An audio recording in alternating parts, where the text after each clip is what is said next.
Let me explain how this works. We're going to get a group of people in this room and get them to discuss a current political news story and recent politics. Behind this mirror are two backbench Tory MPs, and we're going to be asking them what they think of the reactions of the group. Sit anywhere. Polling company Populus run the session and gather 7 floating voters. They're all from London, and as the moderator introduces topics covering all 3 main parties, we learn impressions of Nick Clegg.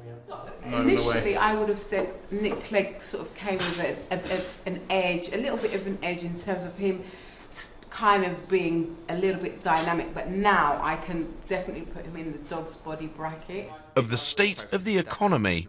Nothing's happening, and I think everyone just seems to be in a worse position than even a couple of months ago. So, on the former Prime Minister and what Labour should say now about that period. An apology might be nice. Just acknowledging where Gordon Brown went wrong. We'll hear more from them on Labour's position later in the programme, but as the party conference opens in Birmingham, the group focus in on the Conservatives and their leader, David Cameron. Not very decisive, could come across, he may be not true, but he seems to be diddle about certain issues. I think he wants to be Prime Minister, okay, more so than actually putting anything into the economy. He's more driven by his own ambitions. I just feel he's got to get more down to the sort of people's level. I still feel he's a bit aloof. Everything he says is scripted. It doesn't feel it comes from the heart.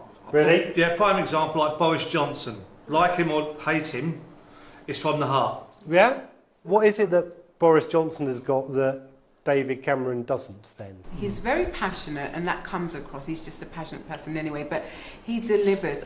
The thing about him is, whether it's scripted or not, he does come across as personable. He's not afraid of making gaffes. Are you buying this, Simon? I quite like Boris myself. But I think that's probably, he could be like being puppeteered as well. I mean, I don't know.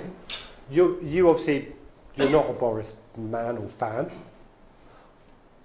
I do think he's got something though. Really? I quite like the quirkiness. Part of that is about personality, but it's also, I think, for those of us who are members of Parliament, there is something in it that says we have to be real, we have to be our own people. When I talk to people in Bournemouth, Boris does not come up on the doorstep. Boris is not a member of Parliament.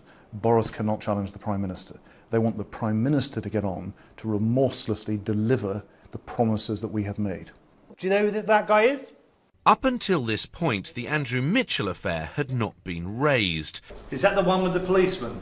However, they do know about it. I think the one that accused the policeman of being a pleb. Yeah. Yes. That's right. And they're then shown 3 phrases Mr Mitchell denies but is reported to have used to policemen outside Downing Street.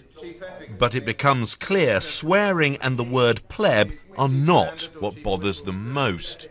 Which of those 3 is the most insulting? Number 2. Yeah. Number 2? Definitely, yeah. And it's just a one word. Place. Place? Yeah. Earn your place. No. He's been marked. By who? By everybody. Because we sort of see him like, we know our place. So he knows his place now, which won't be in ours. They're shown his apology and rejection of the words attributed to him, and then one of the group reveals a unique perspective. I was actually a police officer, and I did leave a couple of years ago, and I am disgusted by it. I do think someone of that authority should not be speaking to people that are there to protect him and his life in that manner, and it just does not bode well for the Conservatives at all. Yeah, I think it also reinforces our point of view of what the Conservatives are about. Is that fairly or unfairly? Or it just does? I think it just does. Yeah. It does. Probably is a little bit unfair because it's one person. They can't blame the entire party for one person's actions. Okay. That's a fair point. In the 1980s, the Conservative Party gave people the opportunity to buy shares in companies, to buy their own home, that what mattered was merit and your ability. The idea that anybody in Britain today has a place belongs to a bygone era. We are a party of meritocracy, of choice, of opportunity and of diversity. And we've got to show that in everything we say and in everything we do. A chief whip is there to make backbenchers toe the line. Has this made Mr Mitchell's mission impossible? We are a diverse group who actually think for ourselves and will do what we think is right and is not necessarily what we're told to do. Views from MPs and a focus group for ministers to group round and focus on. have makeup first, please?